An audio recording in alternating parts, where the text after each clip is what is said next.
Jesus, ele vai, independente de cor, de raça, de credo e de sexo. Por quê? Porque ele enxerga a pessoa. E é por isso que ele vai, encontra com ela e transforma a vida dela. A maior lição, o propósito sempre está na frente de qualquer condição adversa.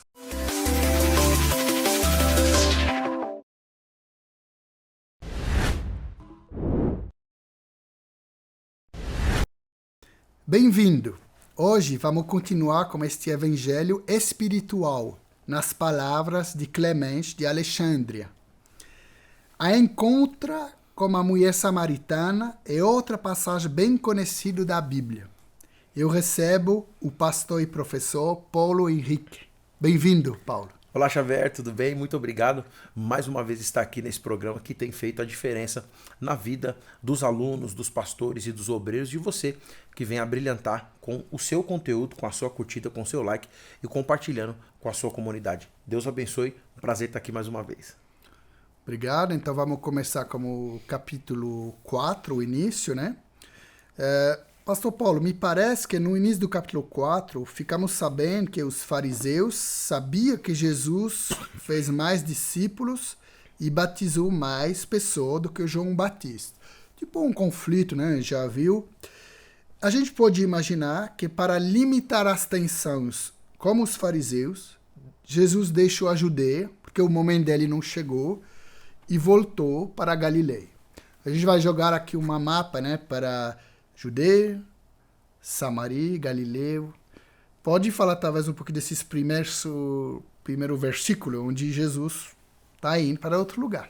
É legal que quando você percebe, Jesus, quando você fala de mapa, né, conforme você pode observar aí na sua tela, Jesus tinha vários caminhos para ele percorrer, né? Ele poderia se dirigir à cidade de Samaria, num local chamado Sicar, e aí a gente vai falar um pouquinho mais para frente. Ele escolhe aquele caminho, nós vamos falar um pouco do caminho, mas a gente percebe que Jesus, ele vai colocando ali o seu plano em ação, ele sabe que ele vai encontrar alguma coisa muito importante lá. Porque senão ele poderia muito bem falar assim, não, eu não vou passar em Samaria. Sim. Todo o histórico que tem de Samaria, de pessoas indesejadas, de pessoas com briga, aí a gente pensa assim, Jesus sendo judeu, ele vai fazer o quê em Samaria se os judeus não se davam com os samaritanos? Arrumar confusão?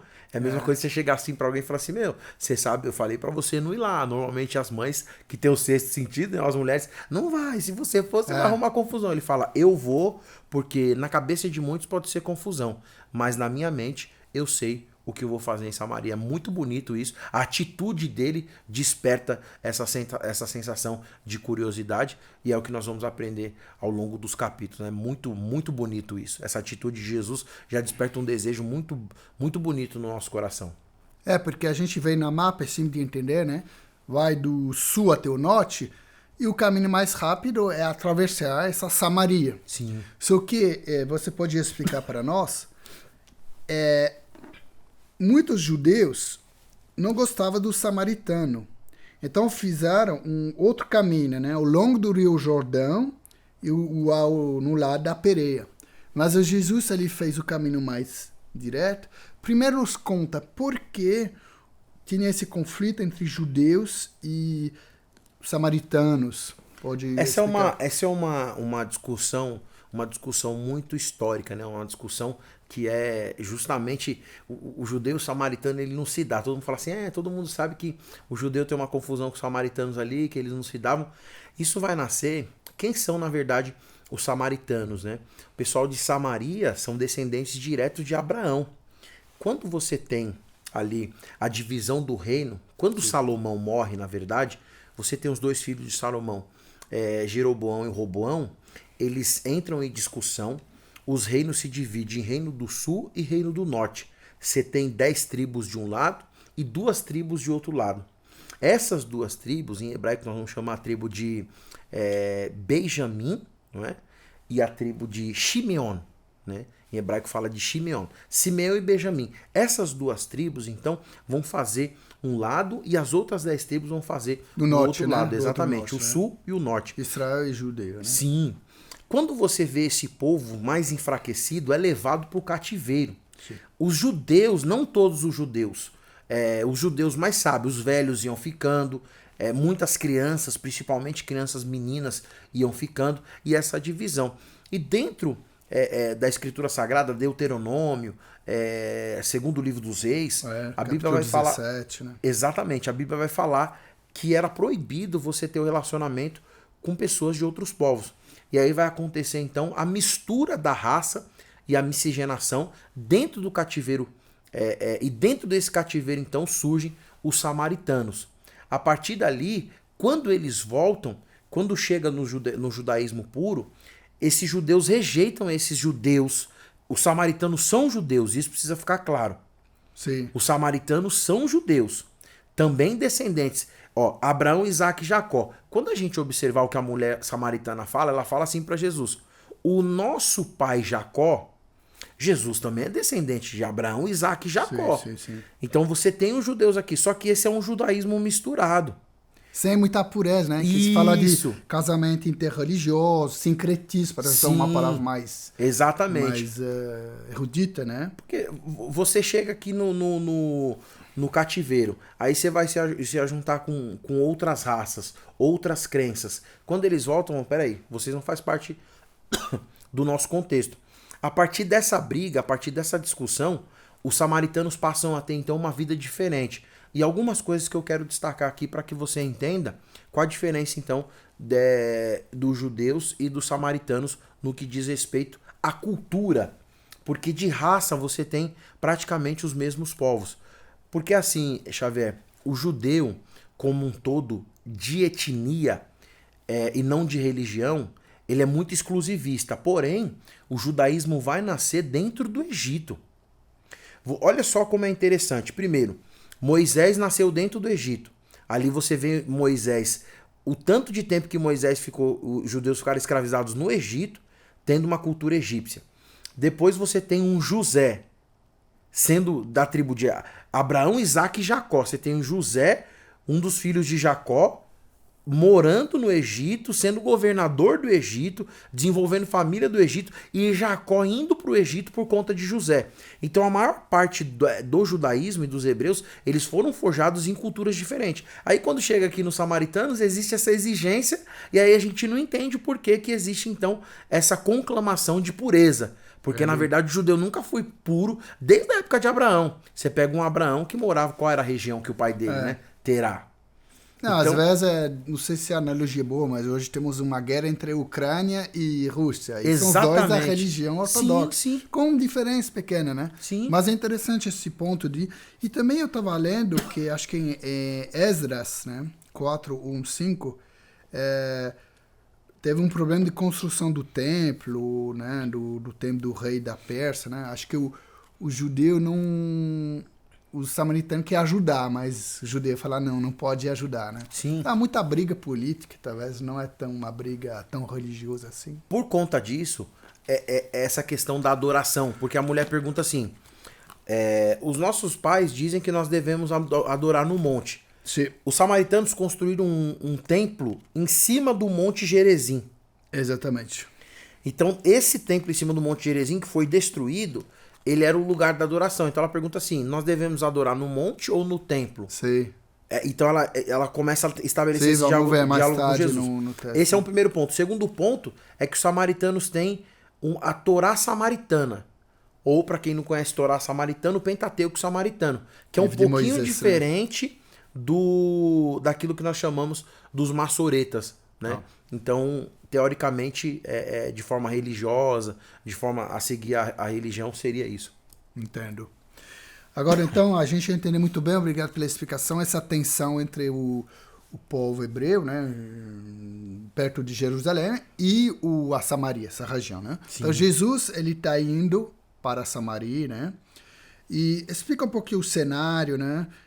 Acho que é um deserto, e lá tem um poço, né?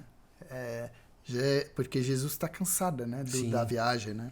Jesus tem um ditado popular aqui no Brasil que a gente fala assim, ó, cai pra dentro do problema. Isso é um ditado popular, ou seja, não, eu não quero problema. Você fala assim, mas o que vai ter lá? Lá vai ter problema, então eu não vou. automaticamente acontece isso. O que Jesus faz? Quando Jesus fala isso para os discípulos, porque Jesus vai para Samaria com os discípulos.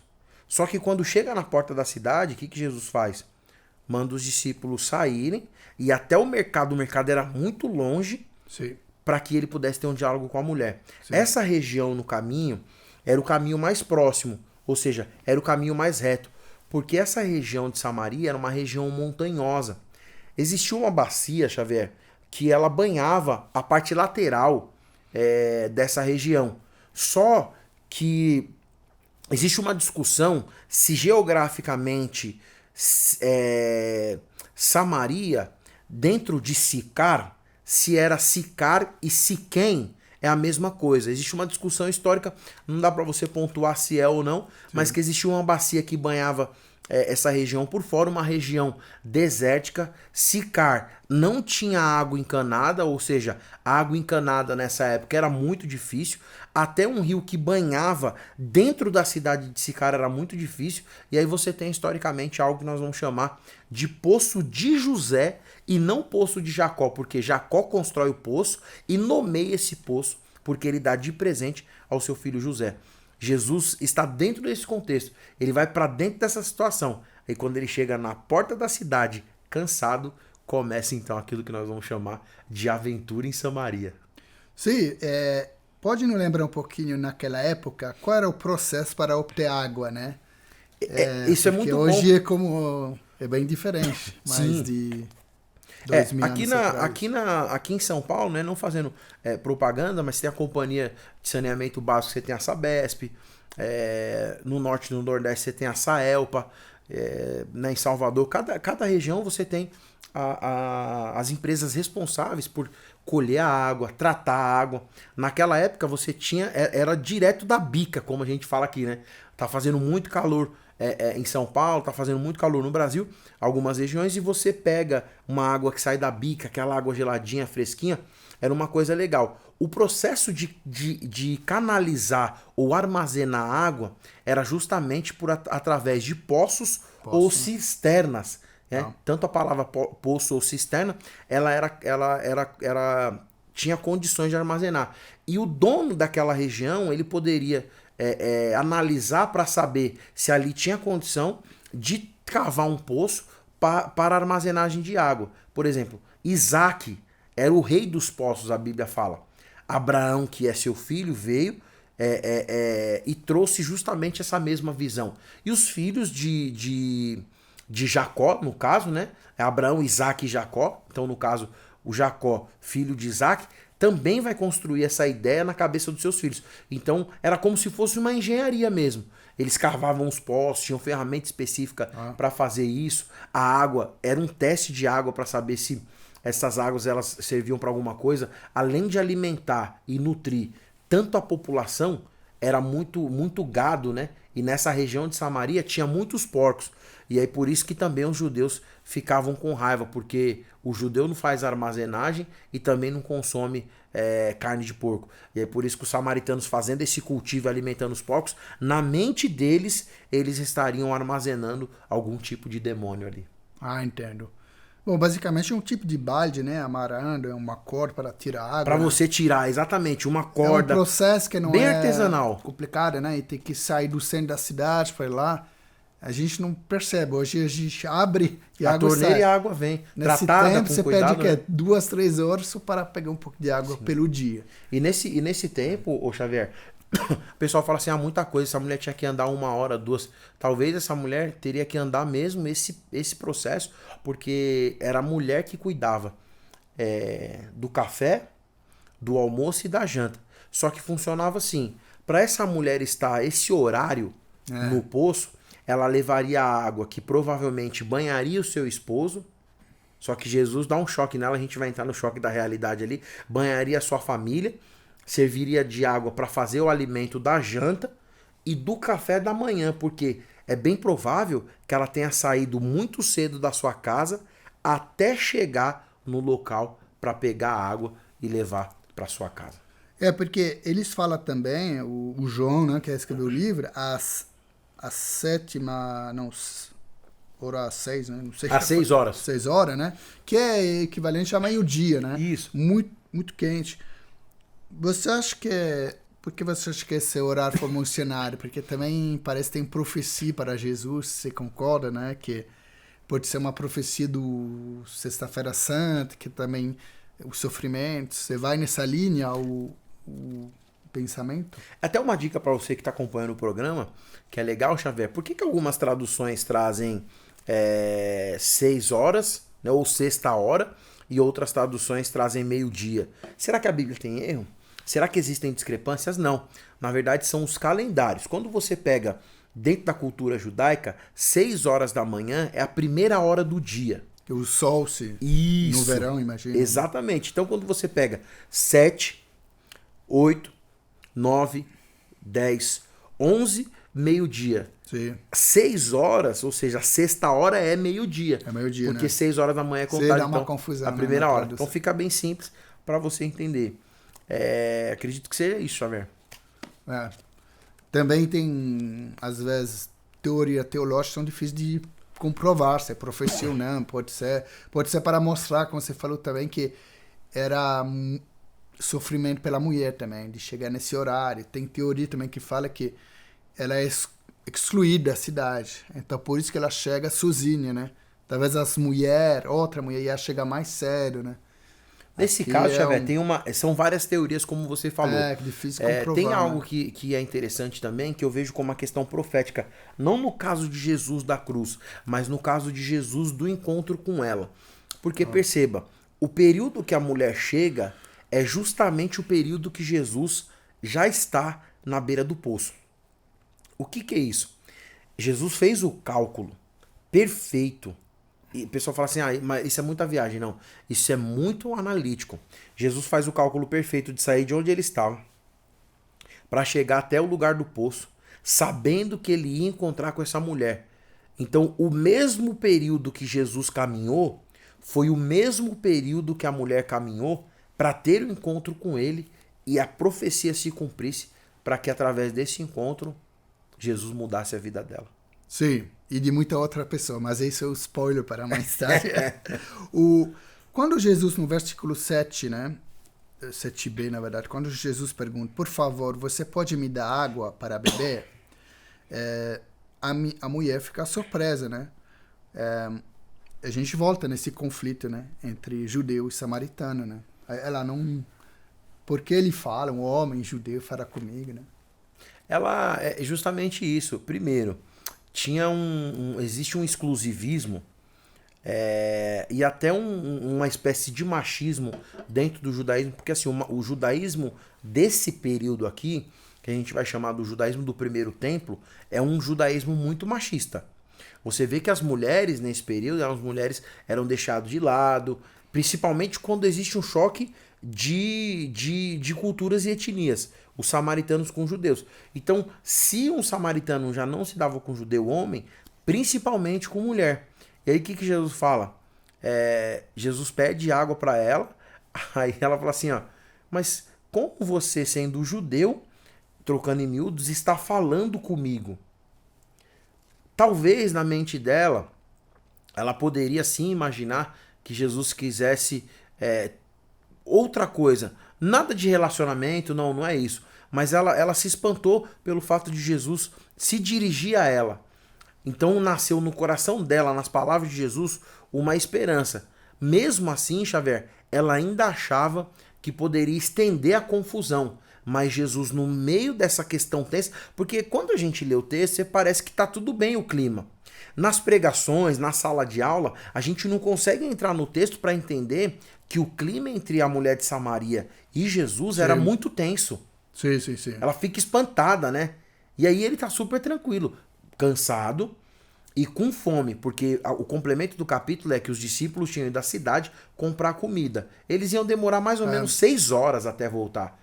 Quando Jesus ia estar quase morto no chão com fome. Até para preparando o programa, não só assisto o seriado The Chosen, mas ontem eu assisti o seriado The Chosen, temporada 1, que pode assistir no Netflix, por exemplo, no celular.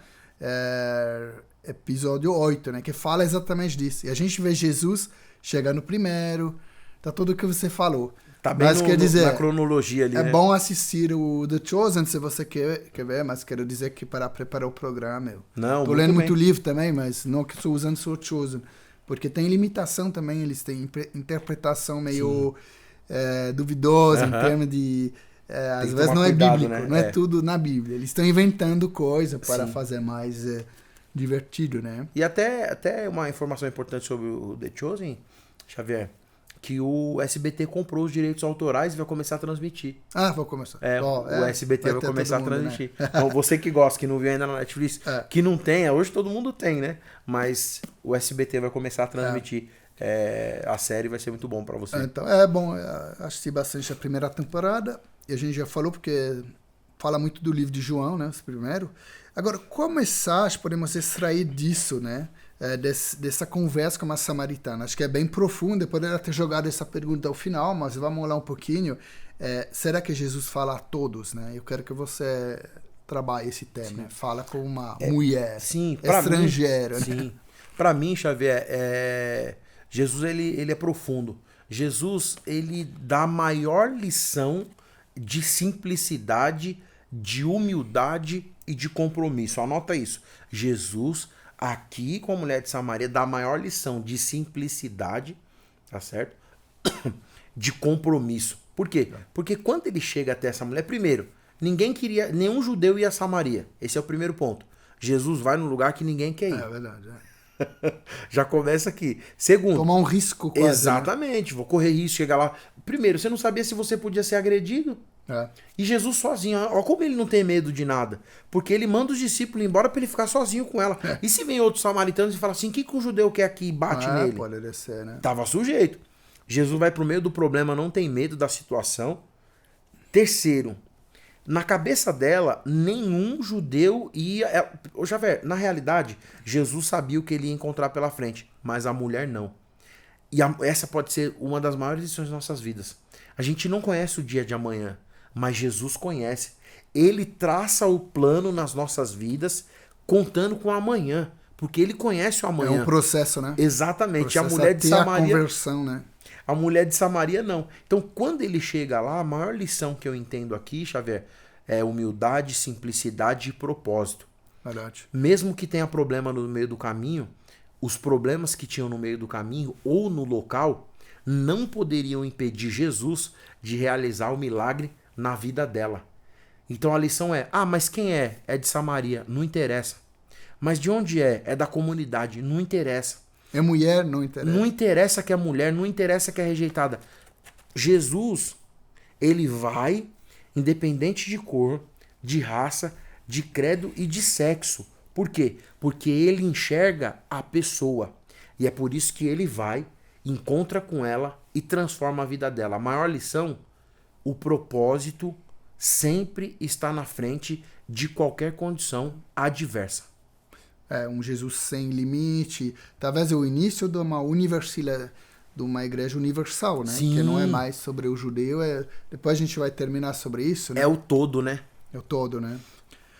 Uma coisa, quando já li muitas vezes esse capítulo 4, o que é difícil de entender, e talvez por isso faz sentido fazer esse tipo de programa, porque a mulher, ela tem uma conversa do dia a dia, né? Que é 99,9% no Brasil é assim. A gente não gosta muito de falar de coisa espiritual, o simbólico. Só que Jesus, imediatamente, ele entra numa fala espiritual. Porque, vamos lembrar no 7b, versículo 7. Por favor, você pode me dar água para beber? Quer dizer, ele não fala de uma água que a gente tem aqui. Ele fala no sentido simbólico, né? Especialmente espiritual. E de novo, né, a palavra vida aqui vem do grego zoe, o zoe depende da pronúncia, que significa vida, né, mas vida espiritual. Como com Nicodemos, né? De um lado eu entendo tanto Nicodemos que a mulher samaritana. Não é simples de entender Jesus, porque ele entra diretamente no espiritual. Isso é tão profundo, Xavier. João capítulo 4, versículo 10, em grego diz assim: Apekriti Jesu kai pen aute I idis ten dorian. tu theo, kai tis estin holegon soidos moi pensi an etessas, auton kai edoken an soi idor zon. Ele vai falar assim, se você conhecesse o dom de Deus e quem está falando contigo, você pediria água e ele te daria e receberia água viva. Idor zon. Isso aqui é muito profundo, porque vai lembrar o contexto de Nicodemos. Vai lembrar que água da vida é essa. Na verdade, Jesus estava dizendo assim para ela, se você saciar sua sede agora, você vai ter que continuar vindo nesse lugar, enfrentando as pessoas, enfrentando a oposição dos judeus, enfrentando as adversidades da vida. Vai voltar para sua casa, vai continuar com esses problemas. Mas se vocês conhecessem o dom de Deus, esse dom que Jesus fala aqui, é o presente dado em João 3,16. Eu achei incrível quando você traz essa questão com Nicodemos, porque é um detalhe, olha o que o texto fala. Se você conhecer, versículo 10, se você conhecesse o dom de Deus e quem está te pedindo água, olha que interessante, qual é o dom de Deus? Jesus, porque dom aqui é presente. E presente aqui é como se Deus tivesse se inclinado para entregar o melhor dele para essa humanidade. Então o que Jesus estava dizendo? Se você conhecesse o que Deus tem te dado, e quem, ou seja, o que Deus te deu está falando com você, e você soubesse, você receberia água para nunca mais sentir sede. Mas essa sede é na alma. Espiritual, né? Exatamente. Uma vida eterna, né? Sim. Porque é muito mais vida eterna que o dia a dia de... Porque a gente bebe essa uma vida água. de 100 anos. Né? A gente bebe a água aqui, a gente mata a nossa sede, Xavier. Só que a maior lição aqui Jesus quer dizer, e aqui, é que talvez se você acompanhar isso, você pode entender que existe uma vida material e uma vida espiritual. Concordo, né? Esse A materialismo. água cuida de você, te hidrata. E muitas vezes Isso a gente está tomando nessa vida materialista. Materialismo é da matéria, não pensa no materialismo, no capitalismo, né? Porque tem essa confusão em português.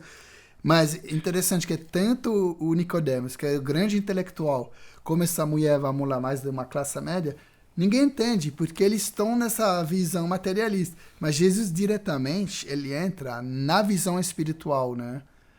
E uma vez eu estava lendo um comentário, a água, por exemplo, na agricultura, ela irriga. Sim. E dá fruta. Então, a água, podemos trabalhar muito tempo, que vai voltar no livro de João, né? A água que é espiritual, o Espírito Santo, né? Eu queria só entregar uma coisa aqui, Xavier, e eu acho que isso é muito pertinente para o nosso tempo. Eu acho que isso que eu vou falar aqui é muito pertinente para aquilo que essa mulher viveu, que Jesus viveu com ela e o que nós estamos vivendo nos dias de hoje.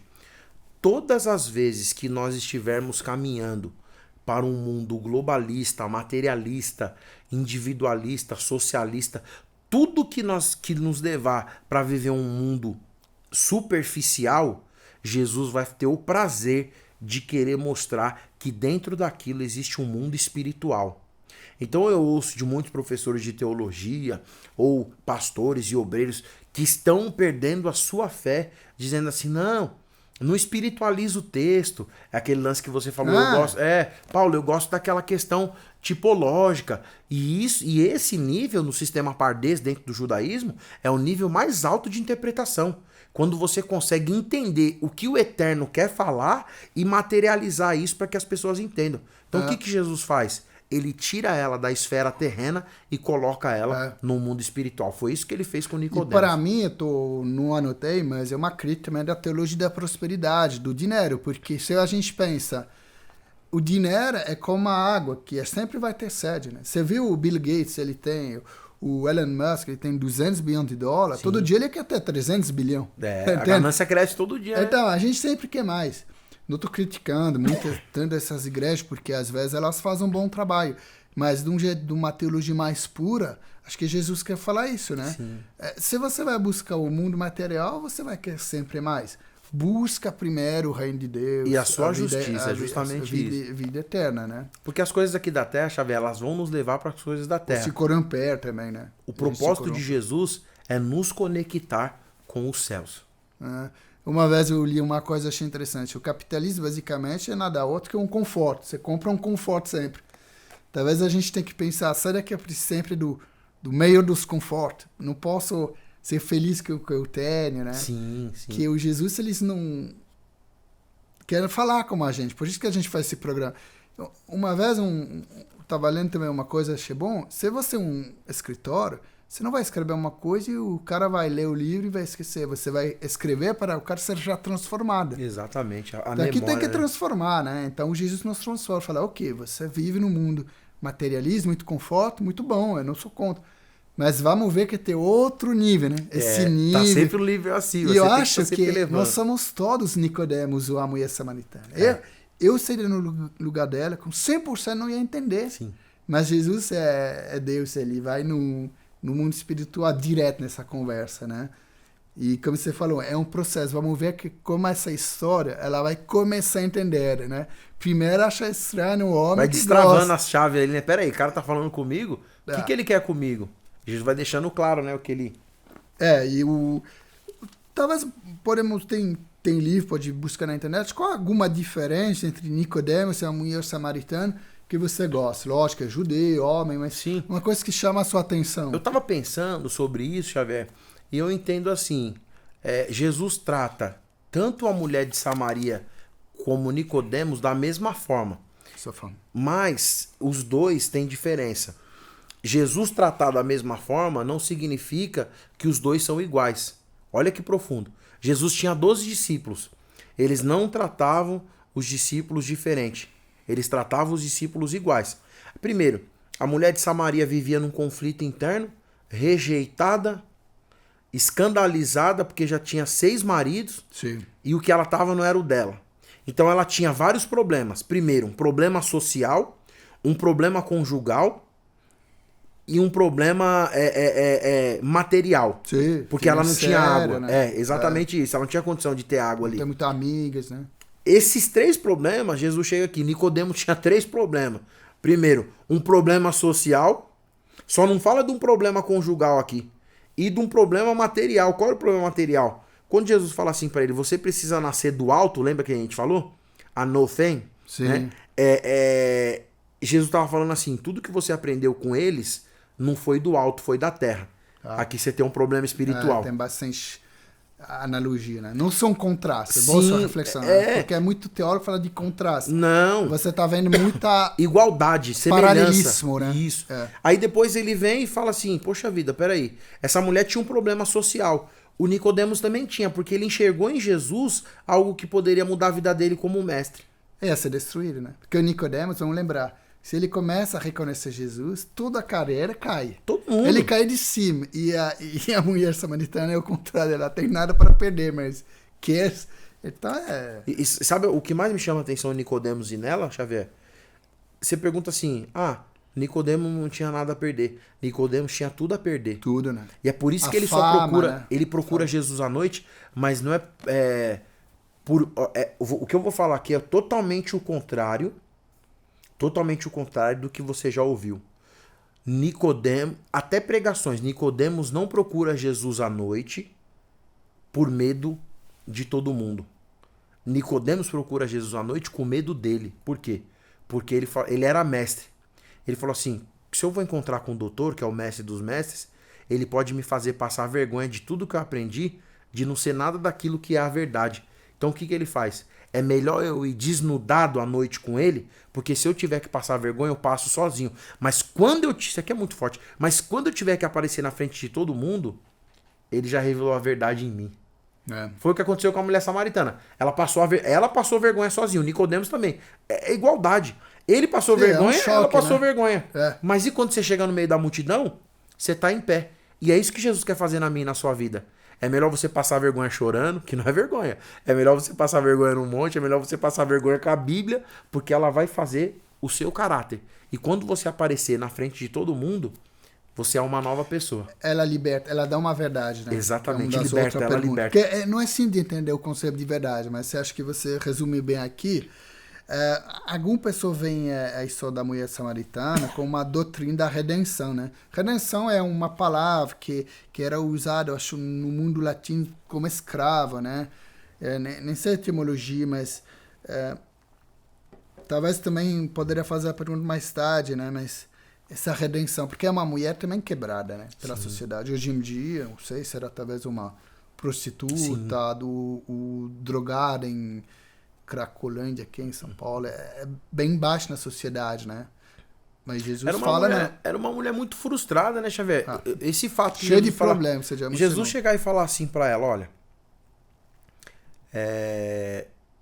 vai lá e fala pro seu marido né? com quem você encontrou, só que ele não é o seu marido, porque você já teve 6, ó. Eu não vou citar o nome para não ter problema judicial, mas a gente conhece famosos que já tiveram quantos relacionamentos?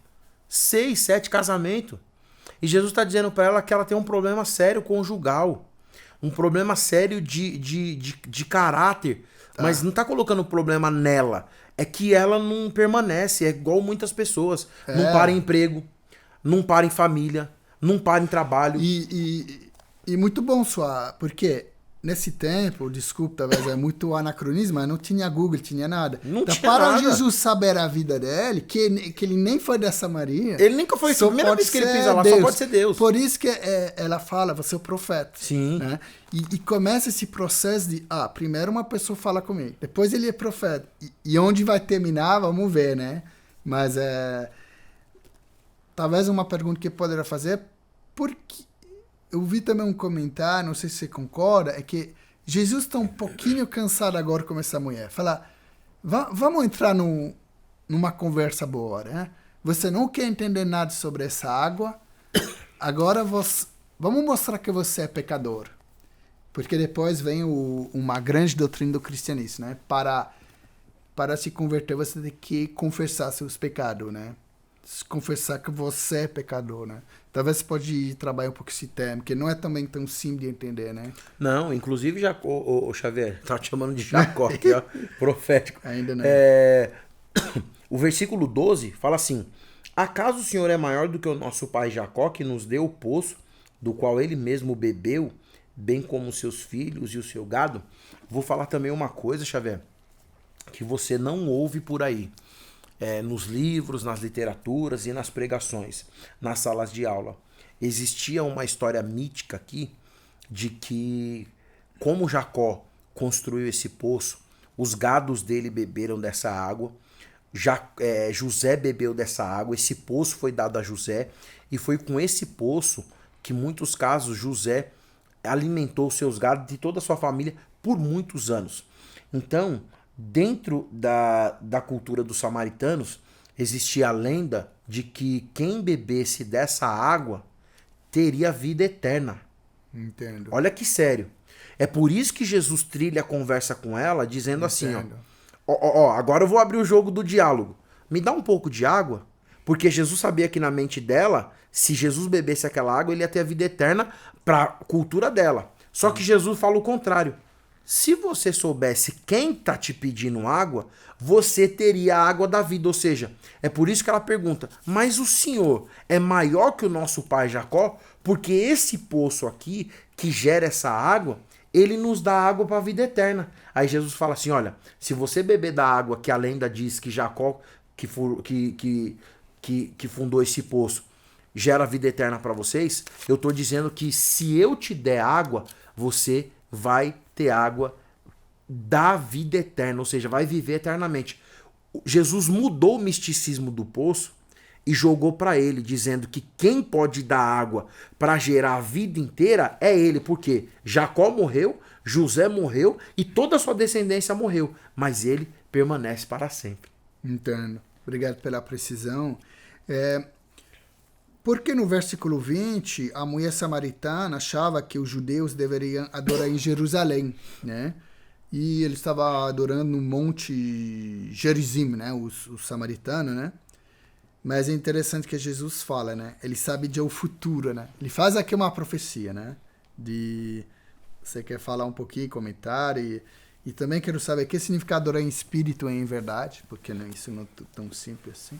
Quando a gente fala de... Né, na minha inicial, trabalhei um pouquinho dessa questão do Monte Gerizim. Ali você tem o Monte Gerizim, você tem alguns outros montes, como em português vai ser falado do Monte Horebe, mas é Monte Horeve. Você vai trabalhar uma questão de que Moisés subia muito ao monte e ali ele recebia do Eterno a Torá, né? Então, dentro da cultura judaica, existia primeiro uma Torá oral, para depois ter uma Torá escrita. Aliás, dentro da cultura judaica, a Torá é eterna. Então, a palavra de Deus, ela é eterna. E essa palavra de Deus que é eterna, ela foi proferida para Moisés, e a partir dali, os samaritanos entendiam que o monte era o lugar da revelação. Porque a Torá diz que foi no monte que o Eterno se revelou para Moisés. Eles levam isso a sério. E através dali, a construção do templo no Monte Gerizim, o lugar da adoração era no templo. Eu vou abrir uma bomba aqui, depois eu volto, Xavier, sem desatar essa bomba. Engraçado que nós não temos Jesus adorando no templo. Jesus ia na sinagoga, mas Jesus não saía dos montes. A pergunta que se faz é a seguinte: será que existe algum indício de que Jesus era samaritano? Olha a bomba. Por quê? Ele não nega o diálogo com ela e ele não repreende ela quando diz o nosso pai Jacó. Porque o nosso aqui, o pronome, a mulher engloba Jesus também. E se você pegar na genealogia Abraão, Isaac e Jacó, você vai ver que na genealogia de Mateus Jesus aparece lá. O Jacó e José. Então, a grande questão é a seguinte: o monte, por causa dos feitos maravilhosos, e o templo, por questões dedicadas, que o próprio Davi, o próprio Salomão tiveram o cuidado de adornar, e que ali Deus ordenava a bênção, chamado de casa.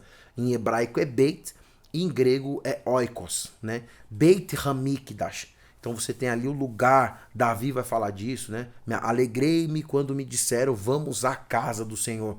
Foi então um lugar da adoração, onde o sumo sacerdote fazia o sacrifício, onde se entregava todas as ofertas. Então tinha essa visão de reino, de adoração. E Jesus vai dizer justamente isso, concluindo, né? É chegado um tempo, e esse tempo é agora, Jesus fala no texto, em que os verdadeiros adoradores não vão adorar, mudando a frase, não vão adorar conforme os samaritanos. Então tudo isso que você construiu, Jesus está falando para ela, não vai ser assim mais. Vai chegar um tempo, e é agora, que não vão adorar como os judeus dizem que é no templo. Os verdadeiros adoradores vão adorar em qualquer lugar. Não é mais o lugar, é a pessoa. Não é mais o lugar, é a intensidade.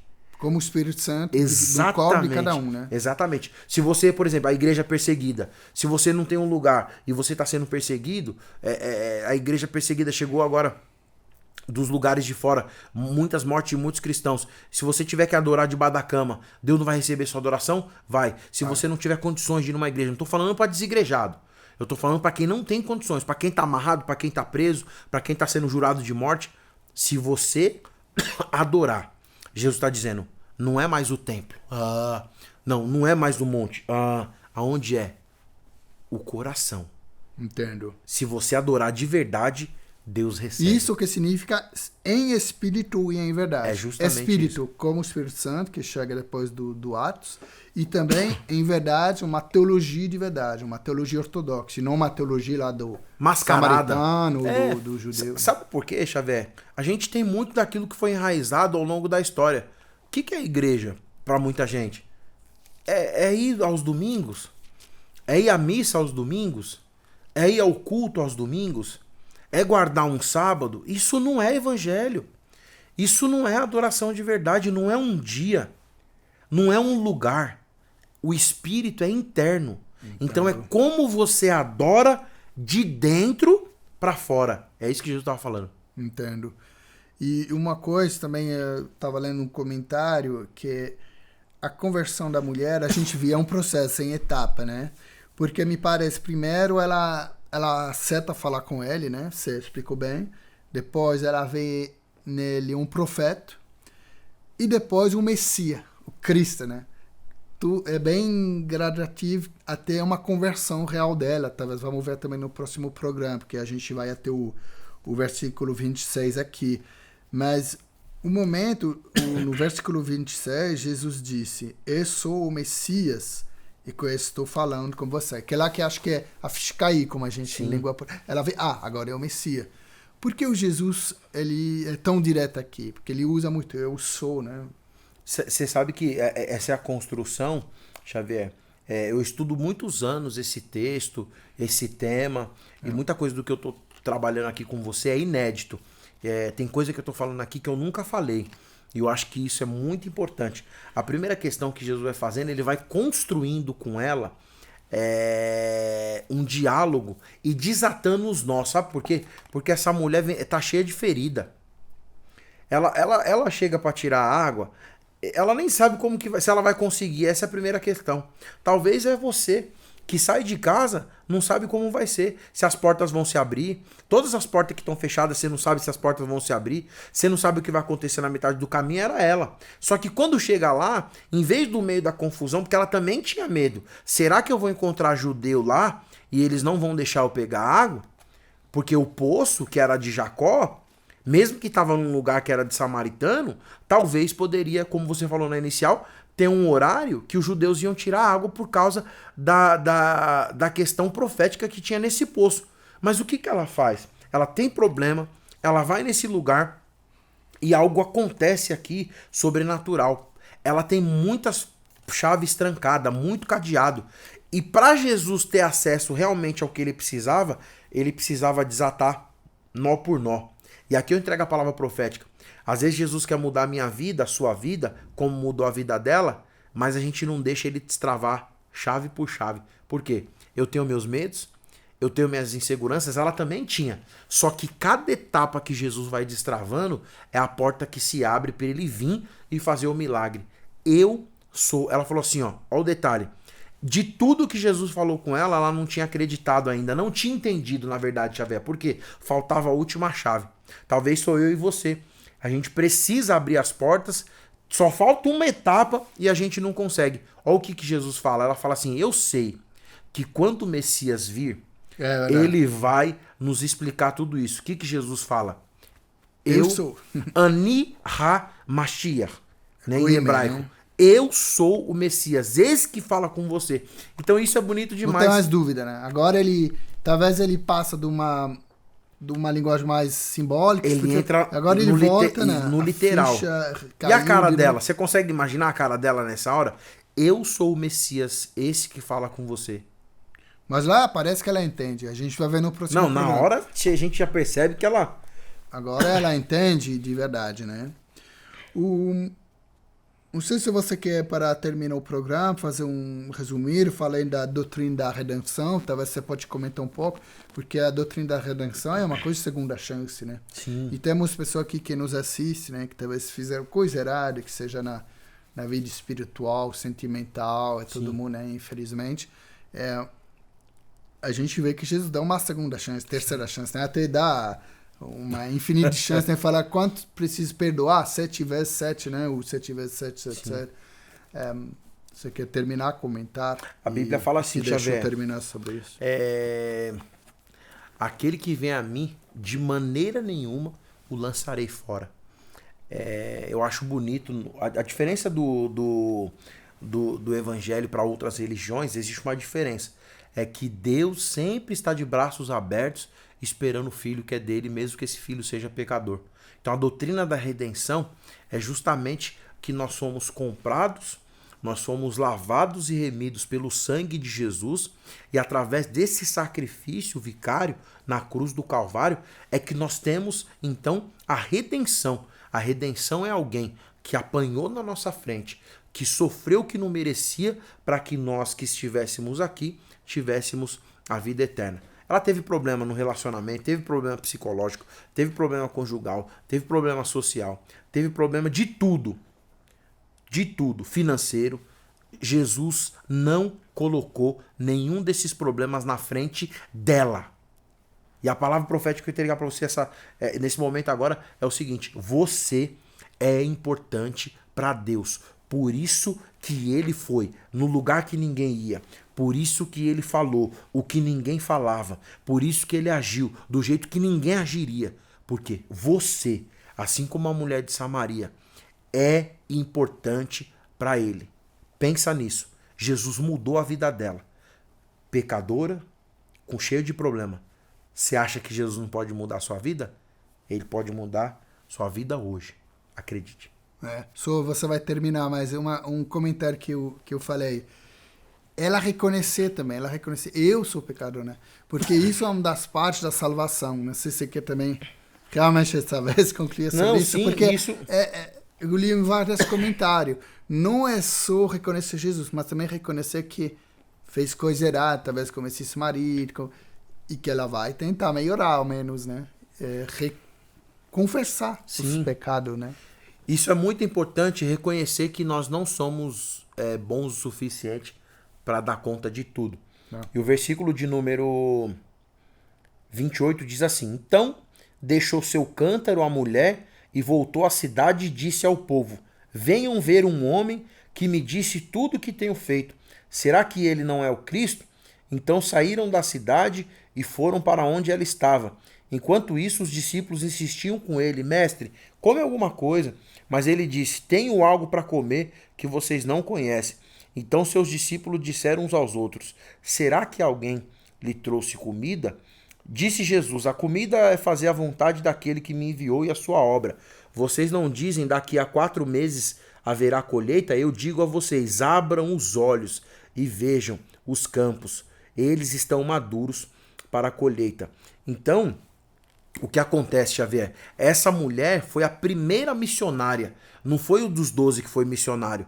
Não foi os 70 enviado lá em Lucas, lá em Mateus. Não, foi uma mulher. Ela largou o cântaro e foi correndo para a cidade dela dizendo: Olha, eu encontrei, ele falou da minha vida inteira. Isso é profecia. O ministério profético é isso. Quando Jesus põe alguém na sua frente para contar da tua história, para desnudar aquilo que você está vivendo, e talvez isso que você esteja vivendo seja algo que não está te fazendo bem nem feliz. Jesus vem, revela a sua vida. Esse é o princípio do evangelho. Transforma. E qual é o resultado? Soltar o cântaro e ir correndo contar. Eu vou soltar uma palavra profética aqui, Xavier. Você ainda vai contar o seu testemunho. Você vai soltar o cântaro como essa mulher soltou. E você vai na sua casa, na sua cidade, contar para todo mundo o que Jesus fez. Porque ele é grande e ainda faz milagre hoje na minha vida e pode fazer na sua vida também. Obrigado, Paulo. Prazer. Você acabou de fazer a publicidade pelo próximo programa. Não, já você pode perder. Vem o próximo Mas você programa. Continua a próxima vez. Obrigado. Tá bom. Deus abençoe Obrigado. você. Até o próximo. Compartilha, curta. Beijo no coração e até a próxima.